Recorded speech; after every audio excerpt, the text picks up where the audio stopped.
Hey folks, still crushing through the Wattles. September 2025.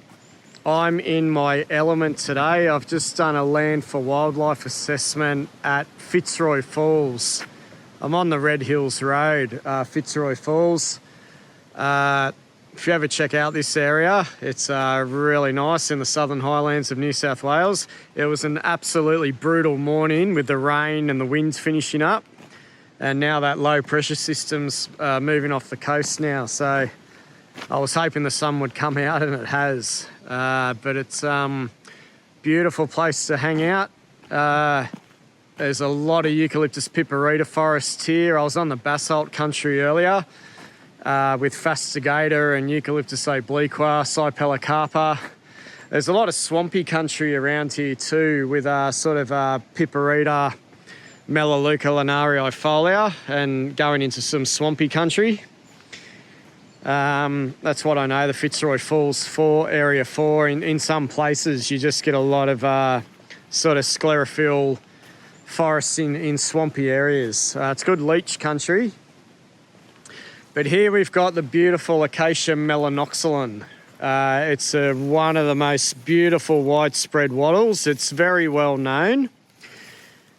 It can be a massive tree. When I say massive, I mean 30 metres. You can get these guys to 30 metres tall. They're called the blackwood or the black wattle. They're called Tasmanian blackwood. They're called black Sally. They're called Sally wattle, possibly black Sally wattle. There are some indigenous names for them too. I won't pronounce those because I'm bound to get them wrong. But just look online, especially New South Wales flora, there are some indigenous names. Melanoxylon, that relates to melano and xylon, basically means black wood. In some rainforests around Robertson, I've seen them with trunks about, I'm not exaggerating, trunks about maybe 50 centimetres across at the diameter at breast height. This one's just a roadside one. This is basically the trunk here. It can be a really dark colour, fissures on it. The bark's a little bit crumbly, but generally it's hard to pull off. Everything's soaking wet here at the moment. And in this part of the world, you'll get some nice lichens on it. So it tends to have a dark trunk, and they can throw you in those rainforest patches where you just get what looks like a eucalyptus trunk, and it might be hard to discern the canopy, but eventually you might twig that it's an acacia, not a eucalyptus. And that's an example where you might have one 20 metres or more tall, but they're known to get to 30 metres. Acacia melanoxylon likes the good life. It likes the more fertile, high rainfall areas of Australia. So it's one of these wattles that likes to get into the really nice country, what we'd call the sort of fertile farmlands, maybe basalt, shale, just higher fertility soils. It's got a massive range in Australia. It's got a pretty big range. It's all over Tasmania. It's all over most of Victoria with the exception of the northwest. It gets into South Australia to Adelaide, and from the east there to Adelaide, and it goes a little bit further to the west of Adelaide along the coast peninsula there, maybe to sort of the next part across. Just to the west of Adelaide there. Excuse my lack of South Australian geography knowledge of at the moment. Not too far further west of Adelaide, but just across the coast there. In Western Australia, I think it's become naturalised. It's a weed in Western Australia. In New South Wales, it's common up and down the coast and tablelands. It's a real sort of tableland species where you're getting into the more montane country. We're on the coast here at Fitzroy Falls, but in the Southern Highlands is where I start to pick it up. Bit of higher altitude, higher rainfall, cooler temperatures. That's why it's so common in Tasmania.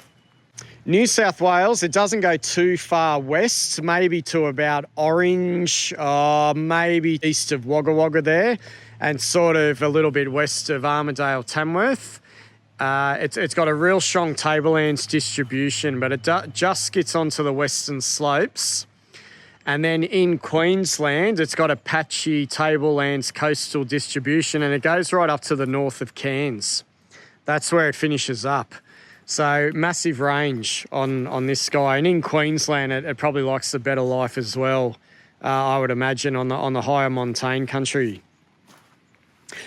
Just to link similar species together as usual, melanoxylon can be mistaken for implexa, and implexa can be mistaken for melanoxylon. And I haven't made a video on implexa yet. I'm waiting for it to flower. I just think they have different habits and slightly different appearances. What you tend to get in melanoxylon is a shorter, maybe not a fatter, but I think you get a shorter foliage, just a generally shorter foliage.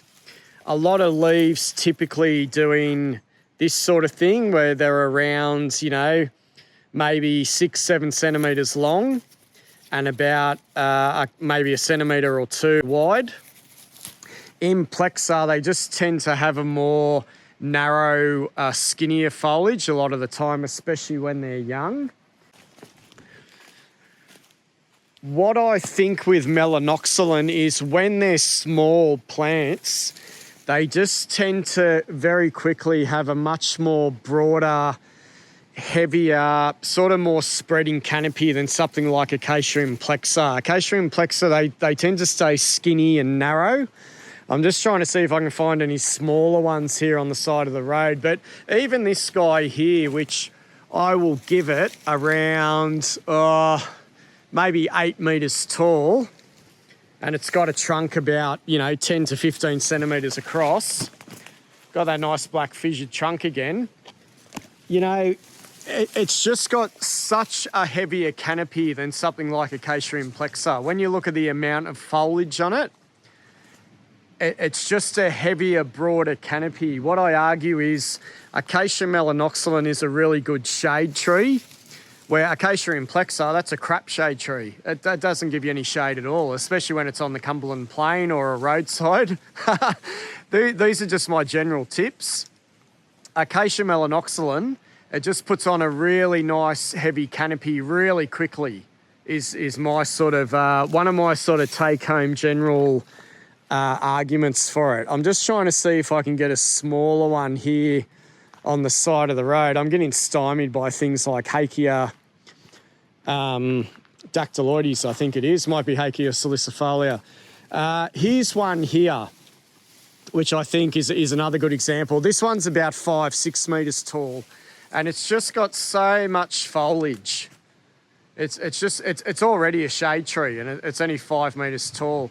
I just think implexa has a much narrower weeping sort of habit, and it's just not putting on anywhere near the amount of canopy that melanoxylon does. It's a very generous tree very early on.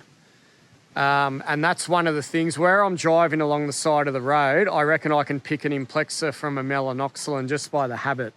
But they can get confused. Their foliage can be very similar. Habitat and location helps, because implexa definitely likes the tougher, hotter, drier conditions, and melanoxylon likes the sort of cooler, moister, wetter conditions. So that's one good tip for them as well. The melanoxylon are in flower now. It's September and they're in flower. Implexa tends to flower in summer. I've definitely seen implexa in full flower driving through an area like Kosciuszko National Park around Jindabyne there. And I just remember one January, they were in full flower across the landscape. But this guy tends to flower in winter, spring. So that might be another ID feature for it as well. Just going back to the phyllodes, they're up to 14 centimetres long and 3 centimetres wide. That's what they're reported as. When I see them here in the Southern Highlands, they tend to be a lot shorter than 14 centimetres, maybe up to 10 centimetres, just a little bit shorter, where I would argue the leaves of implexa are usually longer. 3 centimetres wide, they can have 3 to 5 obvious longitudinal veins. They're a nice green colour. They're a little bit leathery. And I think they say there's one gland down near the pulvinus. I think that's where it is. Always trying to look for these glands. Oh, if I get in the sun. So happy the sun's come out. Yeah, I think there's a gland there. There it is, down at the base. Just that slightly different looking bit of tissue. So one gland I think they're meant to have down near the pulvinus. I'll just have a look at another one. Yeah, even with the naked eye, I'm picking up the glands here pretty easily. Just, yeah, there it is there. So conspicuous, I would say, easy to pick up. Just trying to keep it in focus. There it is there.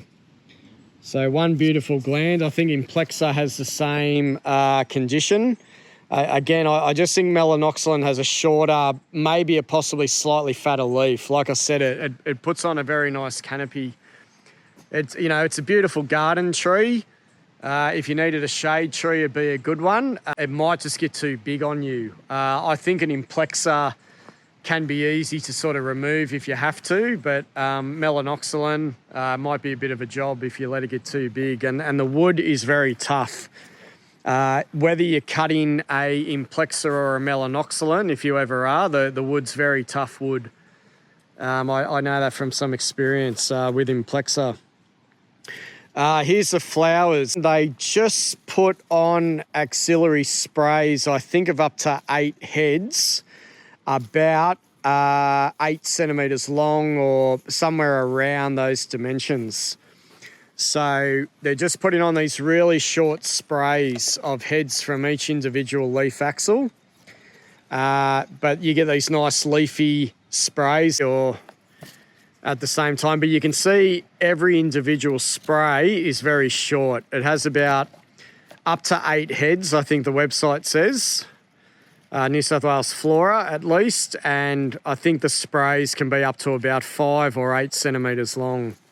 So the flowers don't get that far out from the foliage. They're sort of well and truly shorter than the foliage. So they hug the stem a little bit as you go along. Nice pale yellow or lemon yellow, I would call them. Implexa has sort of pale flowers, I would argue, on the pale side of the spectrum. I think melanoxylon does as well, but they've got a nice genuine lemon yellow colour as well. I don't think I'd argue there's a massive difference between the flower colours. Melanoxylon, to me, it's just a heavier flower, and I reckon they're a little bit more lemon yellow than they are pale yellow. When I see implexa on the Cumberland Plain, and when I saw it that year driving around Jindabyne in January, they had very pale flowers under sort of the summer sunlight, I guess, yeah. So that's the flowers. I think each individual globular head has 30 to 50 flowers, I think is reported. So 30 to 50 on each individual head. Yeah, you can see there's a lot there coming on. 1, 2, 3, 4, 5, 10, 15. I can almost count 20 just on one side there. So 30 to 50 is reported for the each globular head. So it's a hell of a lot of flowers over this whole tree. Even this guy here is only, 5 metres tall. I wouldn't give it any more than that. And you can just see the amount of material on it. I just think it's sort of 3 or 4 times what implexa puts on generally. Maybe not all the time, but a lot of the time anyway. One of the differences between melanoxylon and implexa, and I have had the experience of going to Bionet records and getting both at the exact same location. One difference you can latch on to is if you can get the pods, and you get the pods at the right time, maybe just before they open or just as they're opening, they have a difference in the funicle, what's called the funicle. It's sort of the supplementary material that surrounds the seeds. And in melanoxylon, the funicle's meant to be, it's like a thread-like material inside the pod. It's a bit like an umbilical cord for the seeds. Probably needs a better explanation than that. But in melanoxylon, the funicle is red to orange, and I've never observed this, so I'm going to have to observe it at some stage. It's red to orange, and in implexa, it's white, or it's white to yellow is my understanding. So one's got a red-orange funicle and one's got a white funicle. Implexa has white. That can be one of the killer differences between the two. Otherwise, some people might argue they're hard to differentiate. I guess if you had melanoxylon here and maybe implexa over there on the other side of the road, yeah, it might make for difficulty. But maybe you'd see a difference in the flowering time. I reckon you can see a difference in the habit if you just have a look long enough. But I have made some collections around Canberra where I was struggling to discern whether it was melanoxylon or implexa. And I just collected it assuming it was melanoxylon. So, yeah, I guess just watch out for that and try and get your eye in for both. But hopefully those tips help you. Melanoxylon, has been a very common timber tree. The timber is very durable and it's been favoured by woodworkers for timber. And it was planted in South Africa very early, and I think it's gone weedy there as well. So one of the favourites of timber makers. One last tip was Acacia implexa is meant to have sort of pruneose branches some of the time. So it's got that white wax on the branches. They reckon melanoxylon doesn't. So maybe check that out as well. But just go on your habitat, go on your location. Just remember melanoxylon, it just likes the good life. I do remember seeing a hell of a lot of it in Tasmania. There's a lot of parts of Tasmania where you go where, I was calling it the Southern Highlands of New South Wales. That's basically what it's like in a lot of places. Just cold, high rainfall, just where you get some really beautiful bushland. But look out for melanoxylon now, early September 2025. If you're in the Southern Highlands or maybe further afield on the tablelands of New South Wales, it's in flower now, probably for the next few weeks.